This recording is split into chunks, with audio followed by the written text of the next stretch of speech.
Jack was used to dangerous places. As a human engineer working with the Galactic Rescue Force, he had seen burning cities, collapsing ships, and planets torn apart by war. But Vicari Prime was different. The air was sharp, filled with the smell of smoke and cracked rock. Red clouds moved fast in the sky. Sirens howled across the ruined capital. His boots crunched over broken glass. As he moved through the remains of an alien transport shuttle, the mission was clear: find and extract the missing Xerelian General Thren, who had disappeared during a peace visit. The Xerelians were one of the most powerful species in the quadrant. If Thren died here, it could mean a galaxy-wide war. Jack didn't care much for politics. His job was saving lives. He checked his scanner and followed the signal down into the metro tunnels below the city. Inside, it was dark. The walls were covered in green moss and burn marks. He kept his flashlight low and his sidearm ready. The signal grew stronger. Suddenly, he heard movement.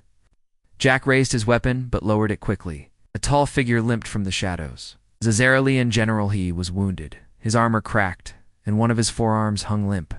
Behind him, a young Xerelian soldier dragged another injured guard. "You're human," the general said, surprised. "They sent a human?" Jack shrugged. "I'm the closest thing to help you've got." He moved quickly, checking Thren's wounds. "Can you walk?" "Barely." Jack helped him up and threw the general's arm over his shoulder. "Then we're getting out of here." The path back wasn't easy. Enemy patrols searched the ruins. Jack used old cargo routes and narrow passages, guiding the general and his men through fallen buildings and dark alleys. Twice, they almost got caught. But Jack was fast, smart, and quiet. He even set a trap to slow one of the enemy squads chasing them. By nightfall, Jack had reached the emergency evac point. A rescue shuttle flew low, picked him up, and left the burning city behind. On board, General Thren sat in silence. He looked at Jack with strange respect. "You risked your life for someone you don't even know." Jack nodded. "You were the mission. No one gets left behind." Thren's expression changed. A quiet pause followed. "You've done more than you know." Jack didn't understand what he meant, but he didn't ask questions. He just leaned back and watched the stars move past the window. 3 days later, Jack was back at the Galactic Station. He filed his report and prepared for the next mission. He didn't expect thanks or rewards. That wasn't why he joined the rescue force. But in a distant chamber on the Xerelian homeworld, things were already moving. Thren spoke before the High Council. "By our law, if one saves the head of a Xerelian bloodline, they must be honored. My life was saved by a human. And now, by tradition, my daughter must form a union with him." The council members stirred. "The law is clear," one elder said. "A life saved must be paid with a bond." Thren nodded. "My daughter Alira is bound to him." Alira stood near the chamber doors. She had sharp golden eyes and silver markings across her face. A trained warrior, proud and silent. When she heard the decision, her fists clenched, but she said nothing. Back on the station, Jack was cleaning tools in the repair bay when a strange call came through.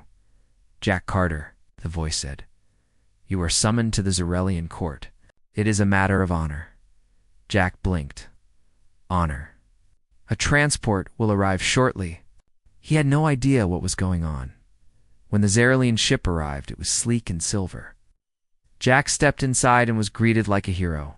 The crew bowed. Some whispered his name. He felt awkward. "Can someone just tell me what this is about?" he asked. No one answered. The ship took him across 3 star systems. When they landed on Xerelia Prime, he saw towers floating in the sky, roads made of light, and creatures with wings flying freely. The city was beautiful, but Jack had no time to admire it. He was brought into the royal palace.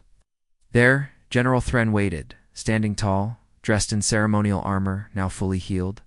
"Jack Carter," Thren said, "you saved my life.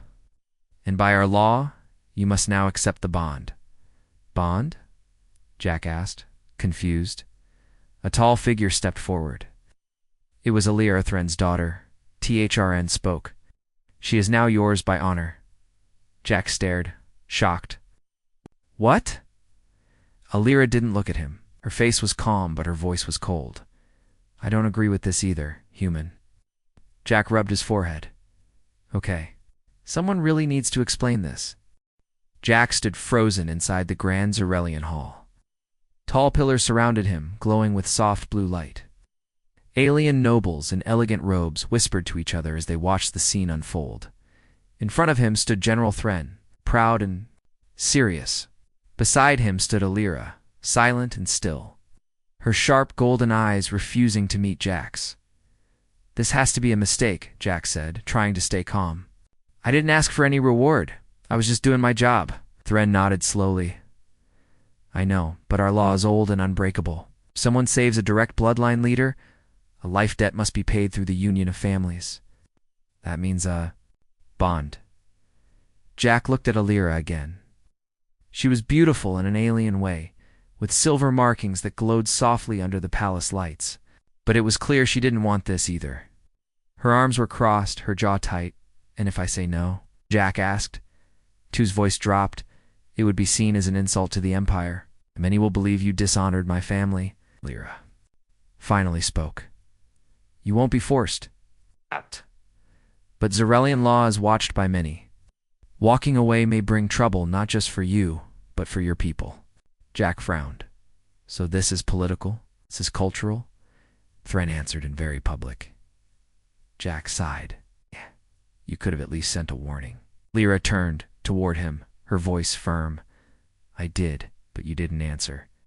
The message was sent 5 cycles ago. Jack blinked. I've been on a mining moon with no signal for 3 months. No one told me. That made her pause. Tern raised his hand. The first part of the bonding is a 3-day preparation. Both of you will live in the same house, learn each other's traditions, and share one truth every night. If after that you still refuse, the council will allow the bond to be broken. Jack didn't like being forced into anything. But 3 days?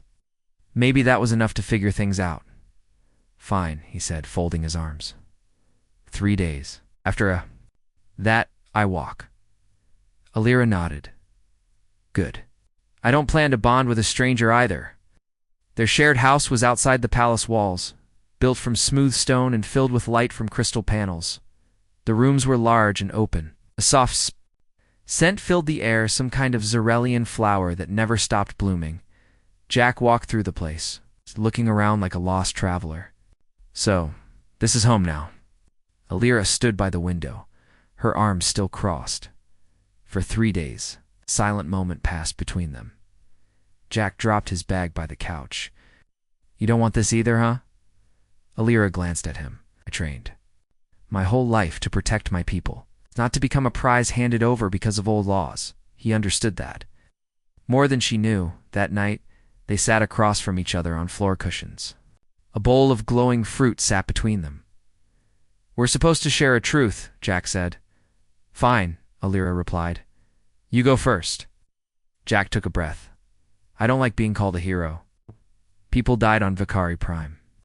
I didn't save everyone, she blinked, surprised by his honesty. Your turn, he said. Alira looked at her hands. My father didn't want me to be a warrior. He wanted me to stay in the royal chambers. But I left home when I was 15 and trained in secret. When he found out, he made me part of his guard, said I was too stubborn to stop. Jack gave a small smile. Sounds like you earned your place, and you. I lost my team 2 years ago, he said. A mission went wrong. I was the only one who got out. Alira looked at him quietly. So you stopped making connections? Jack nodded. Yeah, easier that way. They sat in silence after that, no longer strangers, but not yet close.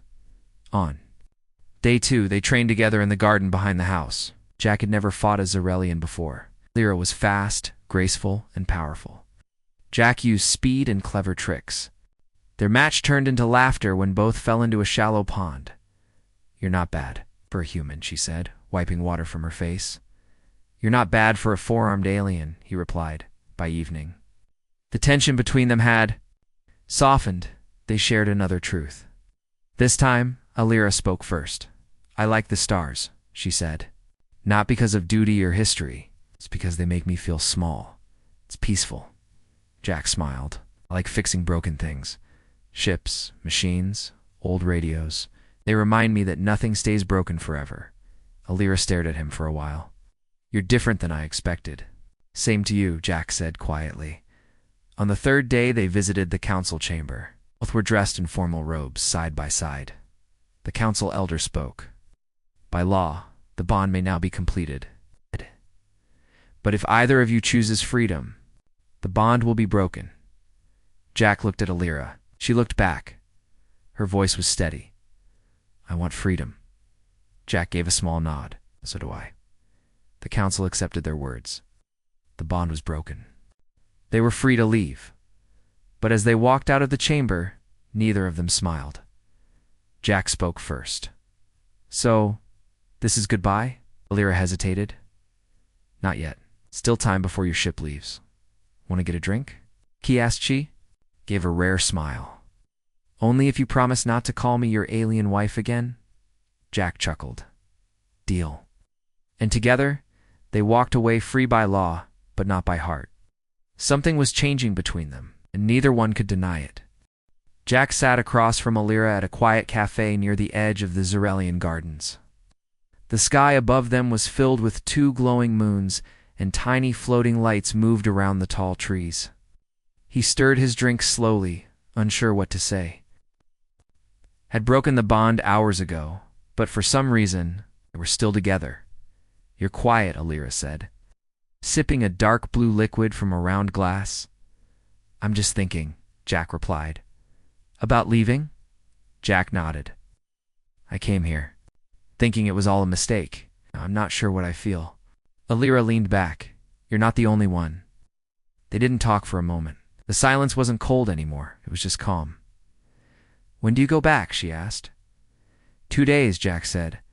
My next mission is on the other side of the spiral arm. I'll be gone for months. And after that, I don't know. Alira looked up at the sky. Funny. We were forced together, and now, when we're free, it feels strange. Jack gave a soft laugh. Yeah, it does. Suddenly, a loud sound shook the ground beneath them. People screamed in the distance. Sharp light burst over the towers behind the garden. Jack jumped up, hand reaching for the sidearm on his belt. Alira was already standing. Come on, she said. That wasn't natural. They ran toward the source of the blast. As smoke rose from the edge of the city. Zerelian guards rushed. Past them, someone shouted, Attack on the council hall. Jack and Alira looked at each other. Without speaking, they both ran toward the chaos. When they reached the council hall, the scene was worse than they expected. One wall had collapsed. Flames danced around broken statues. Injured guards were being helped out by medics. Jack grabbed one of them. What happened? Someone planted a bomb, the guard said, coughing, and he tried to kidnap General Thren. Jack's heart sank. Was he taken? No, the guard said, but he's hurt. Alira rushed inside with Jack behind her. The smoke made it hard to see, but the path was clear. Inside, General Thren was sitting on the ground, blood on his shoulder. His armor was damaged, but he was alive. Father, Alira shouted and ran to him. I'm fine, Thren said, though his face was pale. The attackers got away. Who were they? Jack asked. Tern looked up. They called themselves the Purists. They hate humans. And the bond that almost formed between you two, they see it as a weakness. Alira stood tall. They crossed the line. Thren nodded. I agree. It won't stop. They'll come after you, Jack. And maybe Alira too. Jack clenched his jaw. Then let's find them before they try again. Over the next day, Jack and Alira worked with the palace guard. They studied footage, checked signals, and tracked the movement of the group. A name came up, a former military captain named Sovan.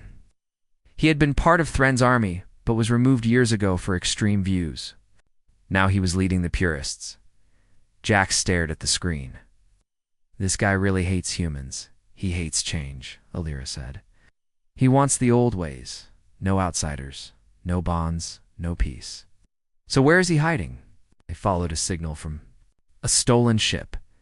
It led to an old mining base on a nearby moon. The place had been shut down for years. Perfect for someone like Sovan. "I'll go," Jack said. "Not alone," Alira replied. "He's dangerous. You'll need someone who knows how he thinks." Jack looked at her. "You sure you want to do this? He tried to hurt my father?" She said, "I'm sure." The shuttle landed quietly on the dark surface of the moon. The mining base looked dead, but Jack knew better. He and Alira moved through the silent halls, weapons ready. The power still worked, and lights flickered as they passed. They found the control room guarded by 2 armed aliens. Jack took one down with a stun shot, while Alira struck the other with her staff. They moved fast and quiet. Inside, Sovan stood near a table filled with plans. He turned as they entered. "So the broken bond returns," he sneered. "And you brought your pet human." Alira stepped forward. "This isn't about old laws anymore. You try to kill innocent people. They forgot our strength, Sovan. Said we don't kneel to humans. We don't mix blood." "Your fear makes you weak," Jack said. "Not us." Sovan shouted and charged at them. Jack fired, but Sovan rolled behind cover. The fight was fast and brutal. Alira blocked his blade with her staff.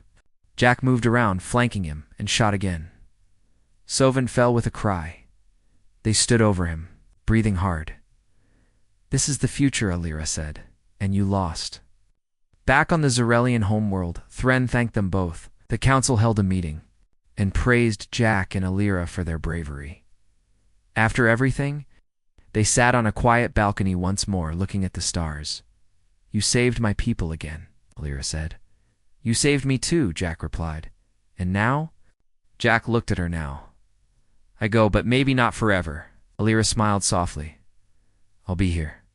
And as the stars shone above them, something unspoken stayed between them. Not law, not duty, but something real.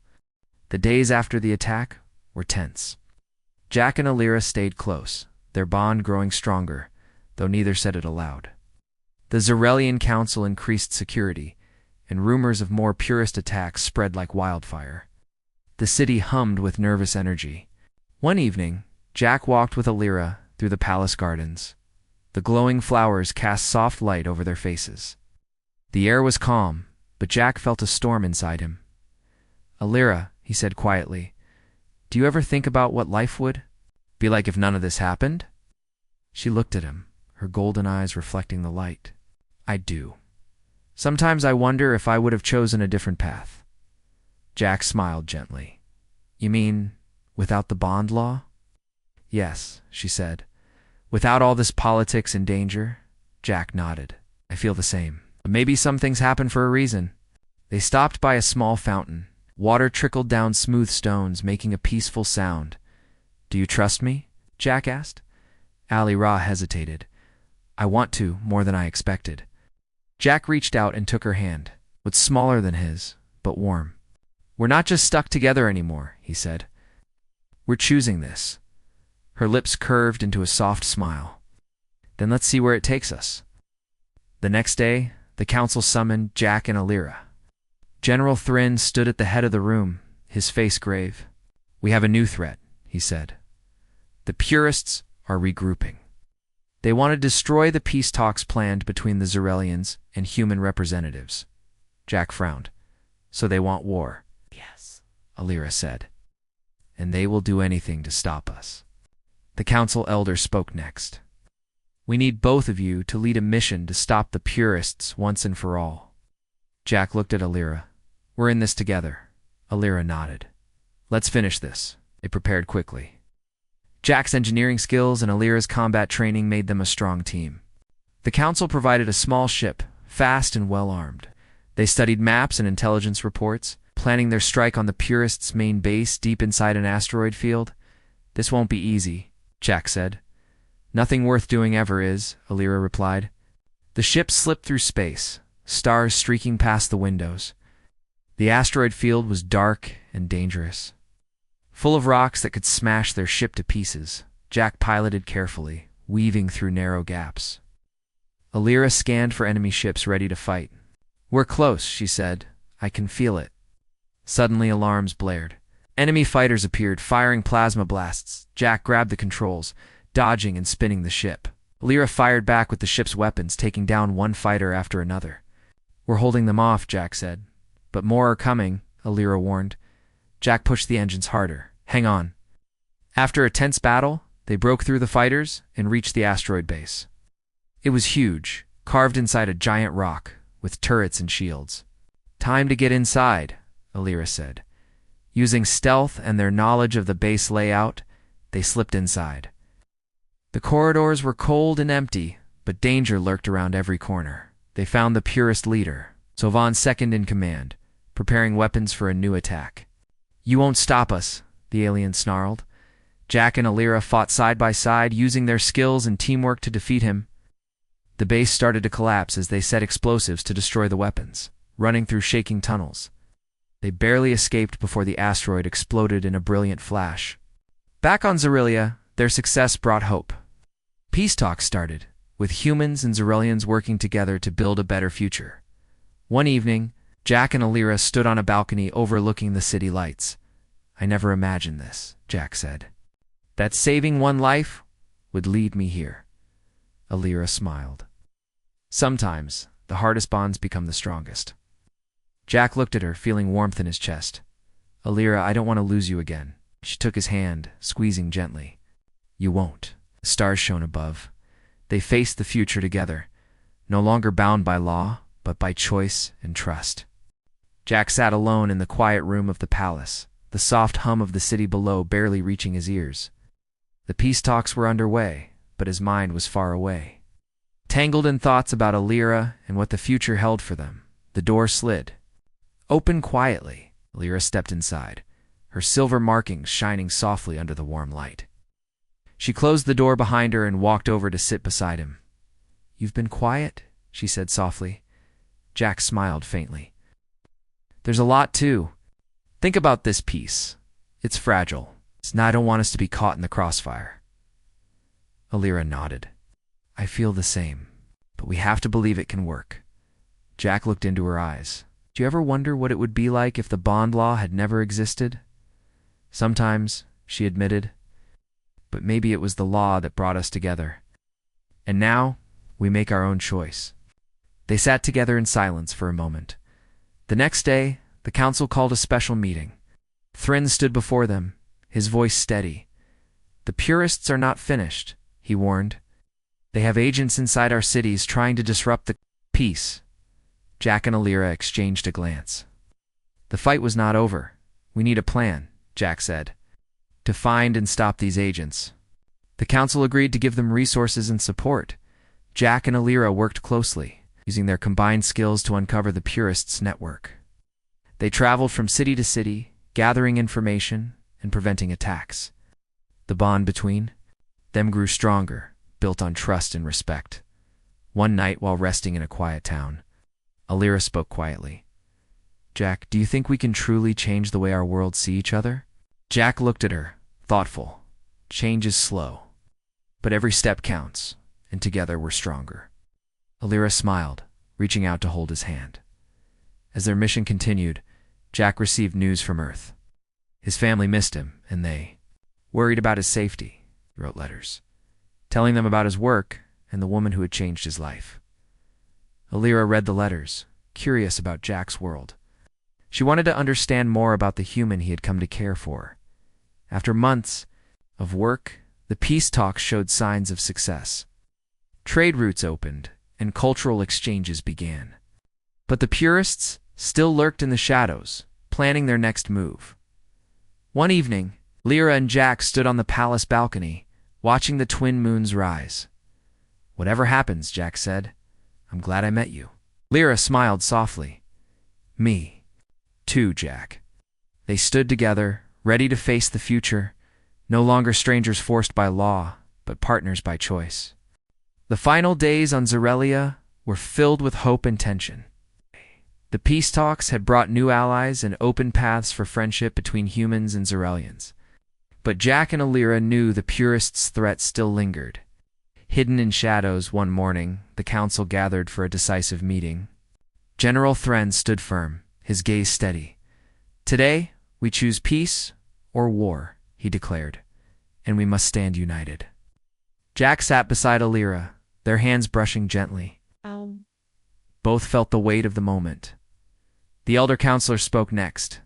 We recognize the courage of Jack Carter and Alira Thren. Their bond, once forced by law, has become a symbol of unity. A murmur of approval spread through the room. Jack stood, voice clear. Not expecting this rescue, not expecting this. But I've learned that real bonds are chosen, not forced. Lyra followed. Our worlds can learn from each other. Together, we are stronger than fear and hate. The council voted to rewrite the old law. The forced bonds would end. Freedom to choose would begin. After the meeting, Jack and Alira walked through the palace gardens. The flowers bloomed brighter than ever, as if celebrating the new era. It feels like a new beginning. Jack said. Alira smiled. For us, and for everyone, they reached a quiet pavilion. Jack stopped and looked at Alira. I don't want this to end, he said. I want us to be together by choice. Lyra's eyes shone with warmth. Me too, Jack. More than you know. I embraced, the city lights sparkling behind them. Weeks later, Jack prepared to return to Earth. His heart was heavy but full. Of promise at the spaceport, Alira stood beside him, her hand in his. This isn't goodbye, she said. It's a new chapter. Jack nodded. I'll come back. And next time, it will be different. The ship lifted off, stars rushing past. On Earth, Jack reunited with his family, told them stories of Zorelia, of the bond he never expected, but came to treasure. Alira sent messages, sharing her world and dreams, though light years apart. Their connection grew stronger, built on trust, respect, and hope. Months passed. The galaxy watched as humans and Zorelians worked together. Old fears faded, replaced by friendship.